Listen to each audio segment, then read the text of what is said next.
சகோதரர்கள் இன்று திருப்பலியை சிறப்பிக்கின்ற புனித மனத்தினுடைய நம்பியர்களோடு இணைந்து உங்களை இந்த ஞாயிறு திருப்பலி கொண்டாட்டத்திற்கு வரவேற்பதில் மகிழ்ச்சி கொள்ளுங்கள். திருப்பலியிலே மிகச்சிறப்பாக நம்முடைய மக்களுக்கு அனைத்து குடும்பங்களையும் அவர் திருப்பாத்திரத்தை கொடுத்து நம்முடைய குடும்பங்கள் இறையற்பிலும் இறை நம்பிக்கையிலும் சிறந்து விளங்கவும் மேலும் இந்த நாளை சிறப்பிக்கின்ற புனித மனத்தினுடைய இருக்கிற அனைத்து குடும்பங்களையும் அவர் திருப்பாத்திர கொடுப்போம். இந்த குடும்பங்கள் ஆன்மீகத்தில் தொடர்ந்து வளர்ச்சிக்காகவும் இறை நம்பிக்கையிலும் சிறந்து விளங்கவும் சிறப்பாக கொண்டாடுவோம். மேலும் என்னுடைய திருப்பலியில் தெய்வாராதனைக்கு சகாயனை வழியாக கற்றவைகளை நம்பியாகவும் அக்குழந்தை ஞானம் தெய்வமயம் ஒழுக்கம் கல்வியில் சிறந்து விளங்கவும் நன்றி வழியாகவும் George Princy Leo Franklin Tobias குடும்பத்திற்கு நிறைவேறும் கல்வியிலும் ஒழுக்கத்திற்கு ஞானத்திலும் சிறந்து விளங்க வேண்டிய நன்றி வழியாகவும் இன்று தன்னுடைய பிறந்தநாளை கொண்டாடும் அவர் சகோதரர் ஆனந்த் அவருடைய நிறைவாக வாசனைக்கும் நம்முடைய நல்ல சுகத்திலையும் மகிழ்ச்சி இருக்கிறார்கள். இந்த குடும்பங்களுக்காக இந்த நபர்களுக்காக சிறப்பாக நாம் ஜெபிப்போம். மேலும் மறைத்தாளர்களுக்காக மறைந்த ஜோசப் ஜோசப் மரியண்ணா உத்தமா அவராஜ் ரஜினம்மா புரோட சபரையா பிரான்சிஸ் அம்மா இளையா இனாசி அம்மா ஜான்போஸ்கோ புரோட ஜாக்கப் தெரசம்மா புரோட மேல் ஜோசப் மற்றும் யாருடைய செல்வோம். இறக்கம் நிறைந்த நம்ம இறக்கத்தை பெற்றோரை பாவங்கள் மற்றும் வாழ்க்கையில் சிறப்பாக கொண்டாடுவோம். தூய நாம் கொண்டாடுவதற்கு நம்முடைய பாவங்கள் குற்றங்கள் குறைகளை ஏற்றுக்கொள்வோம். அவற்றுக்காக அல்லாத மன்னிப்பையும் இறக்கத்தையும் இறைச்சி கொண்டாடுவோம்.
விடுக செய்தே.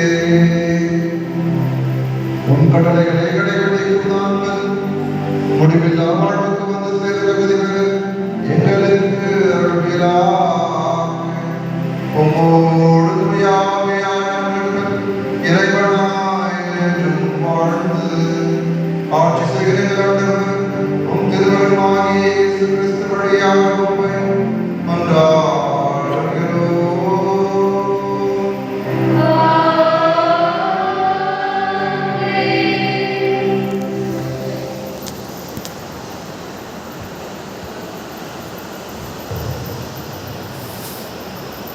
முதல் வாசகம் முன்னுரை.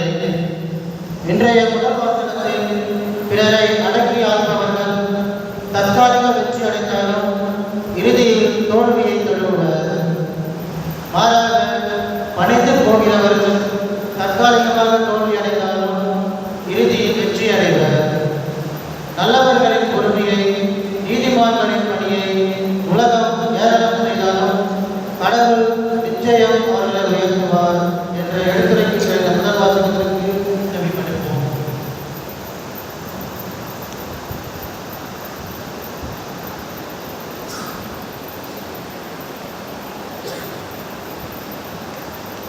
முதல் வாசகம். இழிவான சாவுக்கு அவர்களை தீர்ப்பிடுவோம். சாலமோனின் ஞான நூலிலிருந்து வாசகம். அதிகாரம் 2, இறை சொற்றொடர்கள் 17 முதல் 20 முடிய. பொல்லாதவர்கள் தங்களுக்குள் சொல்லிக் கொள்வதாவது, நீதிமான்களுடைய சொற்கள் உண்மையா என கண்டறிவோம். முடிவில் அவர்களுக்கு என்ன நிகழும் என ஆய்ந்தறிவோம். நீதிமான்கள் கடவுளின் மக்கள் என்றால் அவர் அவர்களுக்கு உதவி செய்வார். பகைவரிடமிருந்து அவர்களை விடுவிப்பார். அவர்களது கனிவினை கண்டு கொள்ளவும் பொறுமையை ஆய்ந்தறியவும் வசைமொழி கூறியும் துன்புறுத்தியும் அவர்களை சோதிக்கிறோம். இழிவான சாவுக்கு அவர்களை தீர்ப்பிடுவோம். ஏனெனில் தங்கள் வாய்மொழிப்படி அவர்கள் பாதுகாப்பு பெறுவார்கள். இது ஆண்டவர் வழங்கும் அருள்வாக்கு. இறைவனுக்கு நன்றி.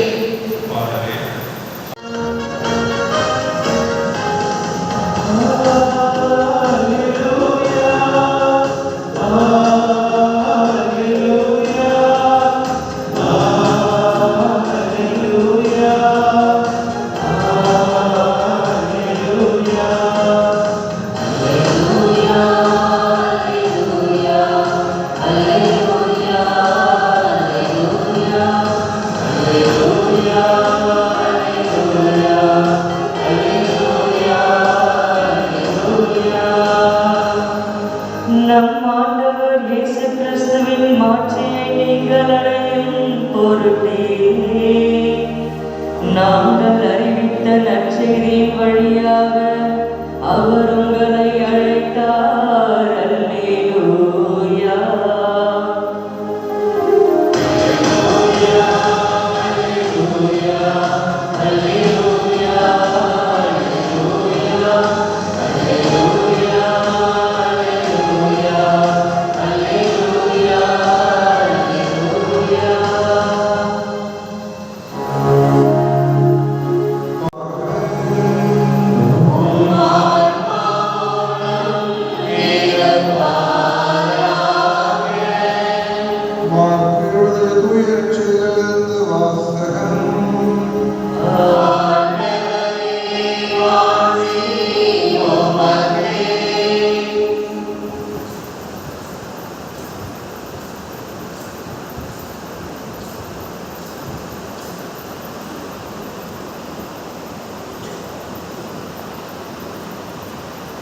இயல் 9 இறைவார்த்தைகள் 30 முதல் 37 முடிய. அக்காலத்தில் இயேசுவும் அவருடைய சீடர்களும் புறப்பட்டு கலிலேயா வழியாக சென்றார்கள். அது யாருக்கும் தெரியக்கூடாது என்று இயேசு விரும்பினார். ஏனெனில் மாநில மக்களின் கையில் ஒப்புவிக்கப்பட இருக்கிறார். அவர்கள் அவரை கொலை செய்வார்கள். கொல்லப்பட்ட 3 நாட்களுக்கு பின் உயிர்த்தெழுவார் என்று அவர் சீடருக்கு கற்பித்துக் கொண்டிருந்தார். அவர் சொன்னது அவர்களுக்கு விளங்கவில்லை. அவர்கள் விளக்கம் கேட்கவும் அவர்கள் அஞ்சினார்கள். அவர்கள் கபர்நாகமுக்கு வந்தார்கள். அவ்வீட்டில் இருந்த பொழுது இயேசு, வழியில் நீங்கள் எதை பற்றி வாதாடி கொண்டிருந்தீர்கள் என்று அவரிடம் கேட்டார். அவர்கள் பேசாதிருந்தார்கள். ஏனெனில் தாங்கள் பெரியவர் யார் என்பதை பற்றி வழியில் ஒருவருடன் வாதாடி கொண்டு வந்தார்கள். அப்பொழுது அவர் அமர்ந்து பன்னிருவரையும் கூப்பிட்டவரிடம், ஒருவர் முதல்வராக இருக்க விரும்பினால் அவர் அனைவரிலும் கடைசியாளராகவும் அனைவருக்கும் தொண்டராகவும் இருக்கட்டும் என்றார். பிறகு அவர் ஒரு சிறு பிள்ளையை எடுத்து அவர்களை நிறுத்தி அதை அரவணைத்துக் கொண்டு, இத்தகைய சிறு பிள்ளைகள் கொண்டு என் பெயரால் ஏற்றுக்கொள்வர் எவருமே என்னை ஏற்றுக்கொள்கிறார். என்னை ஏற்றுக்கொள்பவர் என்னை மட்டுமல்ல, என்னை அனுப்பினவரையே ஏற்றுக்கொள்கிறார் என்றார். ஆண்டவரின் அருள்வாக்கு.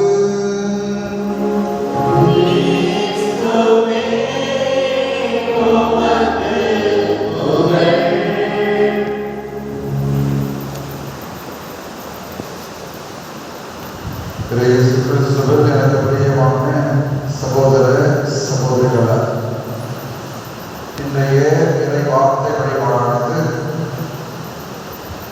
நாம் நம்முடைய வாழ்க்கையில தாழ்ச்சி என்கிற அருமையான ஒரு பண்பிற்கு, ஒரு புண்ணியத்திற்கு முக்கியத்துவம் கொடுத்து வாழ நம்மை அழைக்கிறது. இன்றைய முதல் வாசகத்தில் நாம் வாசிக்க கேட்டோம். சாலமோனின் ஞானங்கள் எடுக்கப்பட்ட அந்த வாசகத்தில் நீதிமான்கள் எவ்வாறெல்லாம் சோதிக்கப்படுகிறார்கள் என்பதை நாம் வாசிக்க கேட்டோம். அவருடைய பொறுமையை ஆய்ந்தறிகிறார்கள், அவளை துன்புறுத்துகிறார்கள், இழிவான சாவுக்கு அமைக்கப்படுத்துகிறார்கள். ஏனெனில் அவர்கள் நம்புவது அவர்கள் இறைவனின் பாதுகாப்பு பெறுவார்கள் என்பதற்காக. ஆகவே இன்றைய முதல் வாசகம் நமக்கு எடுத்து போவது, நாம் நல்லவர்களாக வாழும் பொழுது, நன்மைகளை செய்யும் பொழுது கண்டிப்பாக பகைவன் அமைதியாக இருக்க மாட்டார், சாத்தான் அமைதியாக இருந்தார். நமக்கு பல்வேறு விதமான சோதனைகளை, இடர்பாடுகளை கொடுத்து கொண்டே இருக்கும். ஆனால் நம்முடைய நம்பிக்கை, நாம் இறைவனால் பாதுகாக்கப்படுவோம் என்கிற ஒரு தீர்க்கமான சிந்தனை நமக்கு இருக்க வேண்டும் என்று அழைக்கின்றது. இன்றைய இரண்டாவது வாசகத்தில் திருத்துறை யாக்கோபு மிக அழகாக நம்மிடத்தில் எப்படி இந்த தாழ்ச்சி மறைந்து போகிறது என்பதை மிக அழகாக சொல்லுகிறார். நம்மிடத்தில் சற்று படிப்பு, பணம், சொத்து, புகழ் இவையெல்லாம் வந்து விட்டால் அதோடு கூட பொறாமையும் கட்சி மனப்பான்மையும் மற்ற எல்லா குடிஞ்சலும் நம்மிடத்தில் கொண்டுள்ளது. விண்ணகத்திலிருந்து வருகின்ற ஞானத்தை நாம் முழுமையாக மறந்து விடுகிறோம். இந்த மண்டக ஞானத்திற்கு நாம் முக்கியத்துவம் கொடுத்து இவற்றிலே மூழ்கி போகிறோம். இதனால் சமய சச்சரவுகளுக்கெல்லாம் உட்படுகிறோம் என்று மிக அழகாக நமக்கு நடத்தி வருகிறார். ஆகவே நம்முடைய வாழ்க்கையில நாம் ஒவ்வொருவரும் தாழ்ச்சியை பின்பற்றுகின்ற மக்களாக வாழ இன்றைய இரண்டாவது வாசகம் நமக்கு அழைக்கப்படுகிறது. இன்றைய நற்செய்தி வாசகத்தில் மார்க் நற்செய்தியாளர் வழியாக இயேசு கிறிஸ்து நமக்கு அருமையான செய்தியை சொல்லுகிறார். கிறிஸ்துவனோடு நடந்து சென்ற பொழுது அவர் தன்னுடைய பாடுகளை பற்றி அவருக்கு சொல்லி வருகிறார். அதை பற்றி அவர்கள் காதல் கொடுக்கப்படவில்லை. ஆனால் இயேசு கிறிஸ்துடைய பாடுகள், மரணம் இவற்றை பற்றி அவர் சொல்லுகிறார். ஆனால் அது அவருக்குள் செல்லவில்லை. மாறாக அவருடைய வாக்குவாதம், அவருடைய விவாதம் எல்லாம் தங்களுள் யார் பெரியவர் என்கிற அந்த கேள்விதான் முக்கியத்துவம் வாய்ந்ததாக இருக்கிறது. இன்றைய நற்செய்தி வழியாக கொடுக்கப்படுகின்ற முதல் சிந்தனை, நாம் எதற்கு முக்கியத்துவம் கொடுக்கிறோம்? திருத்துதலை போன்று ஆண்டவருக்கு முக்கியத்துவம் கொடுக்காமல் நம்முடைய நிலைப்பாடுகளுக்கு முக்கியத்துவம் கொடுக்கிறோமா? இதுதான் நாம் கேட்க வேண்டிய முதல் கேள்வியாக இருக்கிறது. இரண்டாவதாக, அவர்கள் இடையே நடந்த அந்த வாக்குவாதம், தங்களும் யார் பெரியவர்? ஒரு பழமையான கதை சொல்லுவார்கள், நாம் கேள்விப்பட்டிருக்கிறோம். ஒரு கோவில் கலசத்தில் என்ன எழுதியிருக்கிறது என்பதை கண்டுபிடிப்பதற்காக ஒரு 3 நபர்களை போட்டி நடக்கும். அவர்களில் யாருக்கு நன்றாக கண் தெரிகிறது என்று சொல்லி, அப்பொழுது அந்த 3 நபர்களுமே அந்த கலசத்தை செய்த நபரிடத்தில் சென்று லஞ்சம் கொடுத்து, ஒருவர் 500 ரூபாய், ஒருவர் 1000 ரூபாய், ஒருவர் 1500 ரூபாய் என்று கொடுத்து ஒவ்வொருவரும் ஒவ்வொரு விதமான வார்த்தைகளை சொல்லுவார்கள். இறுதியாக அவர்கள் எல்லாரும் சொல்லி முடித்த பிறகு அந்த நபர் சொல்லுவார், ஒவ்வொருக்குமே கண் சரியாக தெரியவில்லை என்பது நிரூபிக்கப்பட்டு விட்டது. ஏனென்றால் கோவிலின் கோபுரத்தின் மேல் கலசமே ஏற்றப்படவில்லை என்று சொல்லி முடிப்பார். ஆகவே நம்முடைய வாழ்க்கையில நாம் எப்படி இந்த யார் பெரியவர் என்கிற ஒரு போட்டியில நாம் வாழ்ந்து நம்முடைய வாழ்க்கையை இழந்து விடுவோம். இதுதான் என்னுடைய அவலநிலை. நம்ம எத்தனை பேருக்கு கடவுள் எனக்கு கொடுத்திருக்கிற வாழ்க்கை போதுமானது, நிம்மதியானது, நிறைவானது என்று சொல்லி வாழ்கிறோம். எல்லாருக்குமே சிறு வயது முதல் பெரியவர் வரை, சிறுவன் முதல் பெரிய நாடுகள் வரை எல்லாவற்றிலுமே போட்டிகளை பார்க்கிறோம்.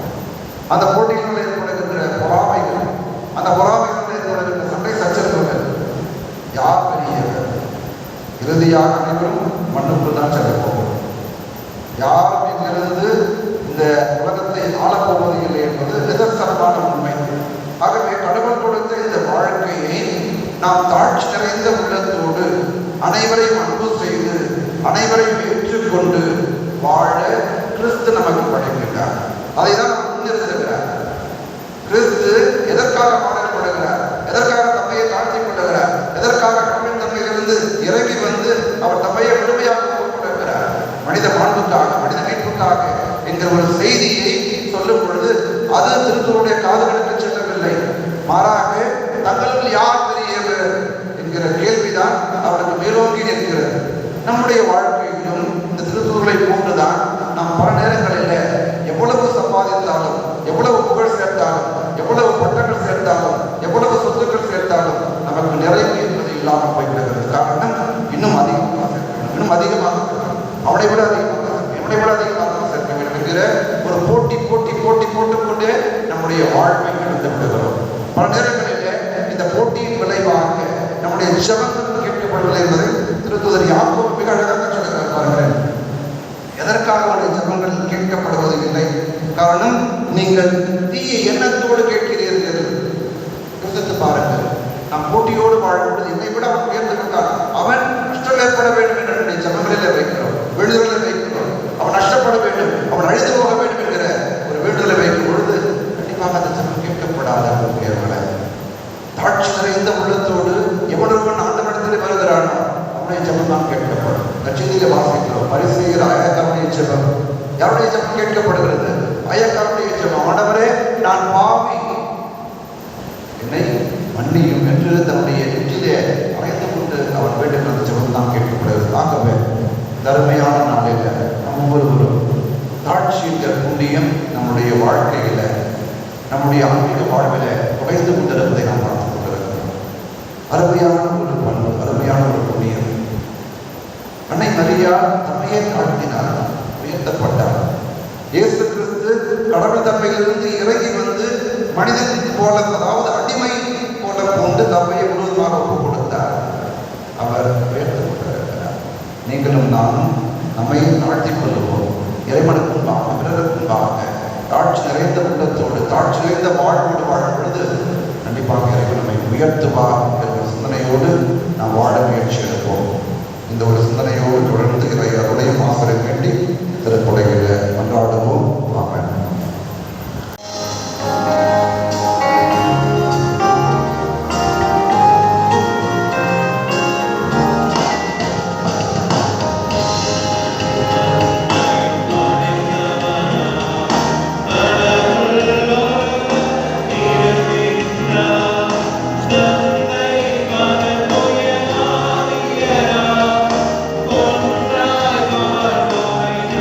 Oh,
தங்களது வாழ்வை அமைத்துக் கொண்டுள்ள என் திருத்தந்தை, ஆயர்கள், அருள் பணியாளர்கள், துறவரத்தார் இவர்கள் அனைவரையும் ஆசீர்வதியும்.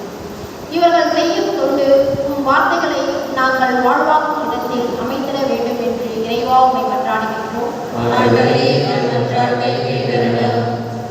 தாட்சியின் நாயகனே, இறைமகனாயிருந்தும் தம்மை தாழ்த்திக் கொண்ட இயேசுவே, எங்கள் மத்தியில் உள்ள யார் பெரியவர் என்னும் போட்டி மனநிலையை அகற்றி நாங்கள் ஒருவருக்கொருவர் பணி செய்யவும் உயர்வை தேடாமல் தொண்டாற்றும் மனநிலையை எங்களுக்கு தந்தரல வேண்டும் என்று இறைவா உம்மை மன்றாடுகின்றோம். நீதியின் அரசரே எம் இறைவா, எம் சமூக வாழ்வில் பகைமை, பொறாமை, ஆணவம் என நாம் செய்த பாவங்களில் இருந்து எங்களை மன்னித்து மீட்குமாறு வெளிவேடக்காரர்களாக பணம், பதவி, அதிகாரத்திற்கு உட்பட்டு வாழாமல் இயேசுவும் நாமும் என்ற இறையனுபவத்தை பெற்று கடவுளுக்கு அஞ்சி வாழும் மக்களாக தாட்சியுடன் வாழும் வரம் தர வேண்டும் என்று இறைவா உம்மை மன்றாடுகின்றோம். ஆசி அளிக்கும் ஒவ்வொரு இறைவா, எம் பங்கை ஆசீர்வதியும். பங்கில் உள்ள அனைவரும் ஒற்றுமையாக பங்கின் வளர்ச்சி பணிகளில் பங்கு தந்தையுடன் உண்மையாக ஒத்துழைத்து தொண்டு ஆற்றவும் பிறர் நலன் விரும்பிகளாக இறைவார்த்தையின் சான்றாளர்களாக மாற வாழ வேண்டிய வரம் தர வேண்டும் என்று இறைவா உம்மை மன்றாடுகின்றோம். நம்முடைய ஊரில் நடைபெற்ற தேவைகளுக்காக சிறப்பாக மன்றாடுவோம்.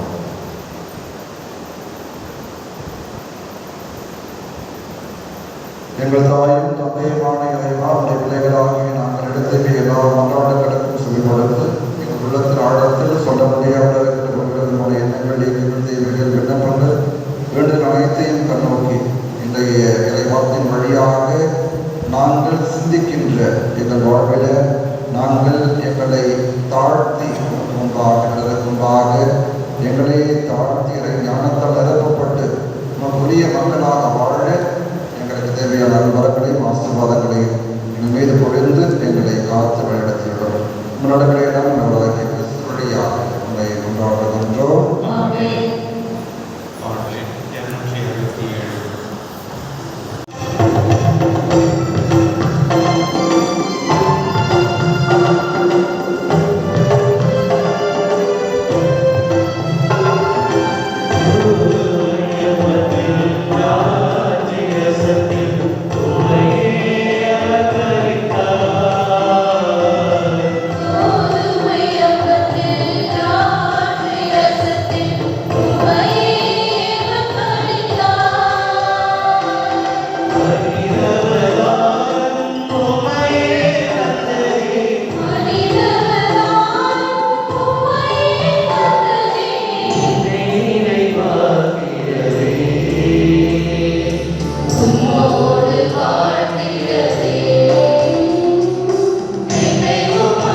எங்கள் உண்மை வேண்டுகின்றோம்.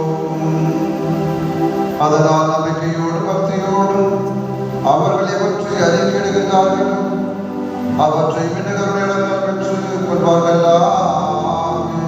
எங்கள் ஆண்டவராகிய கிறிஸ்து வழியாக உம்மை மன்றாடுகின்றோம்.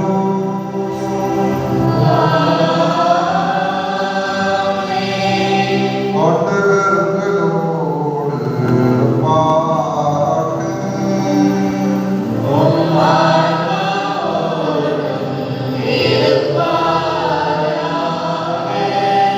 இதயங்களை மேலே எழுப்புங்கள்.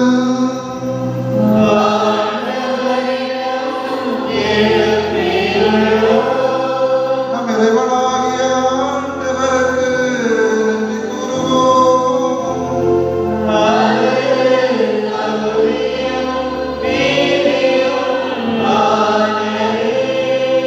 ஆண்டவரே, தூயவரான தந்தை, என்றுமுள்ள எல்லாம் வல்ல இறைவா, எங்கள் ஆண்டவராகிய கிறிஸ்து வழியாக என்னாலும் எவ்விடத்திலும் நாங்கள் உமக்கு நன்றி செலுத்துவது மெய்யாகவே தகுதியும் நீதியும் ஆகும்.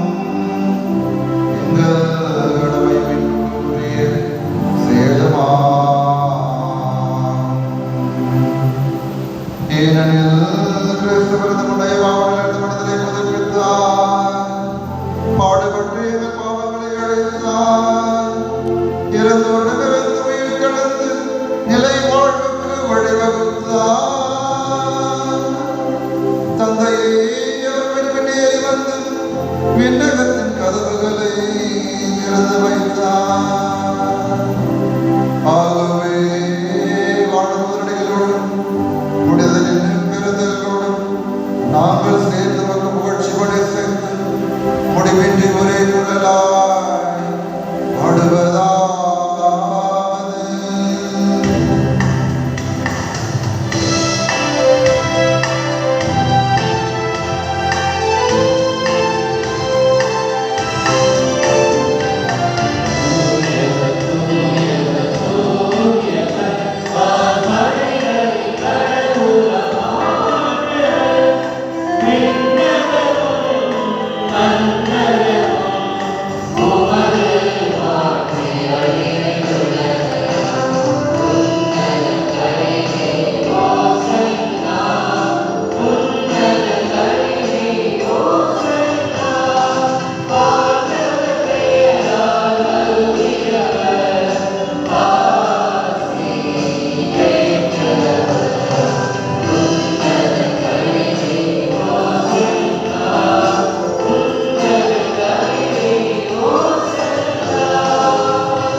ஆண்டவரே, இறையாகவே தூயவர், இது அனைத்துக்கும் ஒன்று.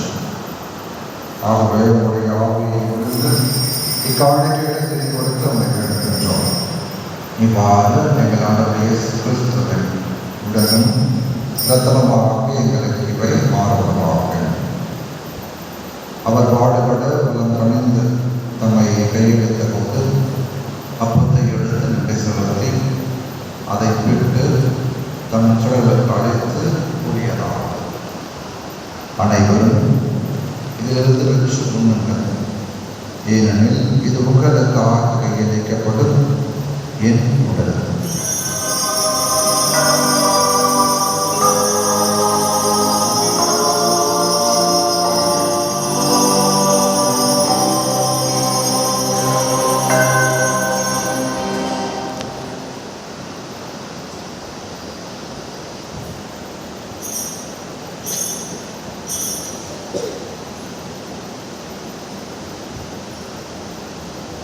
அவனமே உறுதி அவருடைய கிண்ணத்தையும் எடுத்து மீண்டும் நமக்கு நன்றி கூறி தம் சுழலுக்கு அழைத்து அவர் கூறியதாகும்.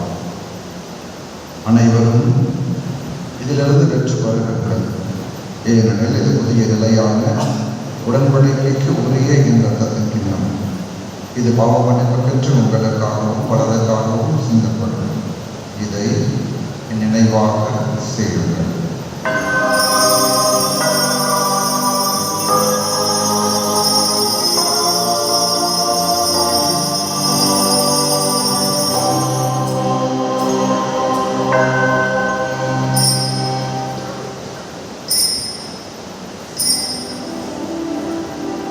நபிக்கையின் மறைபொருள்.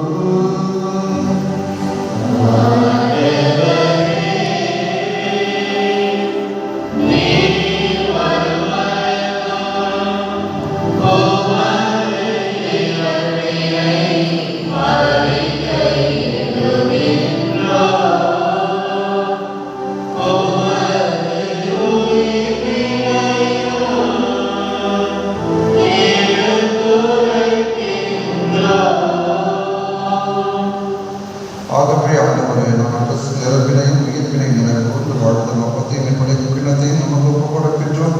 உம் திருமணம் முடியும்படிய தகுந்தவர்கள் என்னை ஏற்றுக்கொண்டு என்ன செலுத்துகின்றோம். மேலும் கிறிஸ்துவின் உடலிலும் ரத்தத்திலும் மறுபடிகளை தூய் ஆவியாளர் சேர்க்க விரும்பினமை தாழ்மையான மற்றாகின்றோம். ஆண்டவரே, உலகின் மரபேறு அவை நினைவுகளும் எங்கள் திருத்தந்தை பிரான்சிஸ், எங்கள் பேராயர் ஜார்ஜ் ஆண்டகை எல்லா திருநங்கைகளும் அவை அங்கங்களை செய்தவர்கள். மேலும் உயிர் திருவிடுதல் எங்கள் சகோதர சபைகளையும் திருத்தொடைவரையும் நெருப்படை நாணயம் அனைத்து ஆன்மாக்களையும் இறக்கத்தினுடைய ஊர்தல் திருவிழா முடிவு ஏற்றுள்ளது. எங்கள் அனைவரும் விளக்கமாயும் கடவுளின் கணிதாயான புனித மரியா, நம்முடைய கடவுள் புனித யோசிப்பு, புனித திருத்தொண்டர்கள், இவ்வுலகிற்கு கொண்டவராயிருந்த ஆகிய புனித அனைவரும் நாங்கள் நிலைப்பாட்டு பகுதி பெற்று முந்தினுடைய கிறிஸ்துவடியாக உண்மை போதித்து மறுபட உண்மை மன்றாடுகின்றோம்.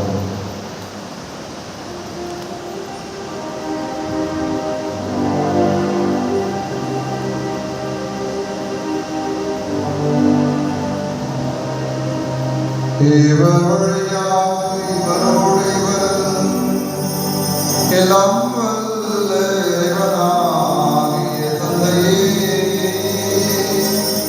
தூயாவியாரின் வணக்கமும் எல்லா புகழும் ஆட்சியும் என்றென்றும் உமக்கு உரியதே.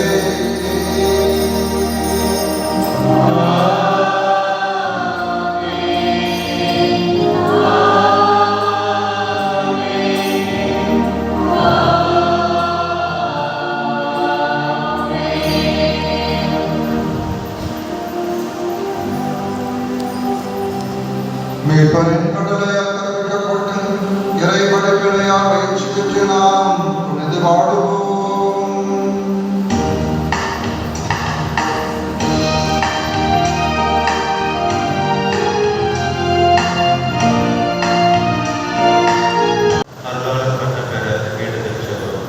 தந்தையே இறைவா, மலையிலே தாழ்வத்தை ஞானமா நன்செய்தி படி வாழ்ந்து ஆர்வமுடன் எளியவர்களது இறைவார்த்தைகளுக்கு தூய் உமகன் கிறிஸ்துவுக்கு சான்று பகர்ந்தார். இயேசு கிறிஸ்துவிடம் அவர் மீந்த அர்ப்பணம், அன்னை மரியின் மீது அவர் வைத்திருந்த பாசசார்பு, திருச்சபை மீது அவர் கொண்டிருந்த பிரமாணிக்கம், கல்வி அறிவான ஏழை எளிய இளமையிடம் அவர் காட்டிய கனிவு ஆகியவை எனக்கு கூடுதலாக இருப்பதாக. ஓது இறைவா, என் அனைவருக்கும் தாயாக இருக்கும் மரியாள், புனித சூசேப்பர், புனித அம்மா மற்றும் எல்லா புனிதர்களின் பரிந்துரையால் உம்முடைய தாழ்ந்ததில் ஞானமா அவர்களை புனிதர்களின் திருக்குற்றத்தை ஒருவராய் நினைத்தருளும். இவரை நோக்கி வரும் எண்ணற்ற மக்களை கண்ணோக்கி பாரும் இந்த அருட்கொடையை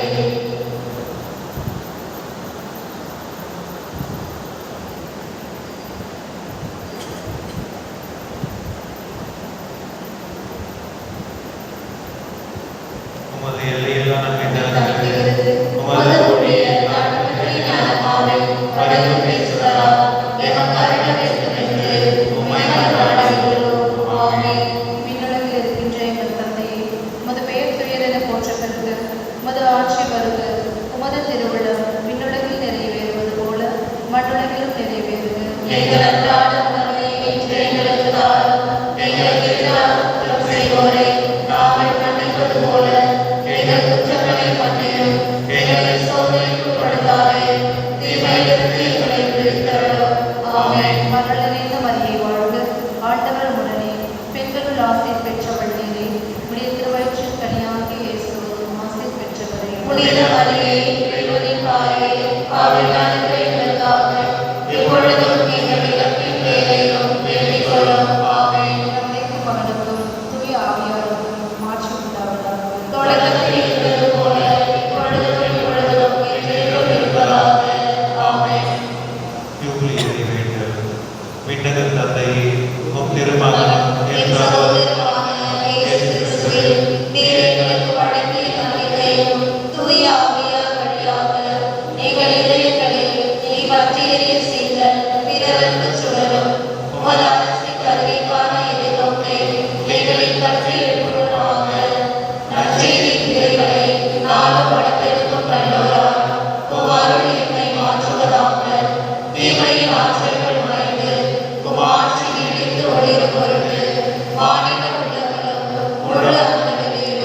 புதிய விண்ணகம் புதிய மரணம் நோக்கிய காத்திருத்தலை மாற்றம் பெறுவதாக யுவலை கொண்டாட்டத்தின் அருள் விண்ணக செல்வதற்கான ஆபத்தை எதிர்நோக்கி திருப்பயணிகளாகிய எங்களை நோக்கி எழுப்புவதாக அதே அருள் என் மீட்பரை மகிழ்ச்சியையும் அமைதியையும் அதிகரிக்கும் அளிப்பதாக தேவையும் போன்றதற்குரிய என் வரலாற்று உணர்வை மாற்றியும் புகழும் என்றும் என்றும் உரித்தாக.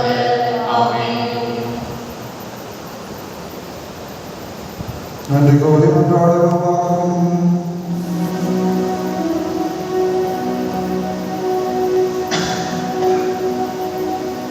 ஆண்டவரே, உம்முடைய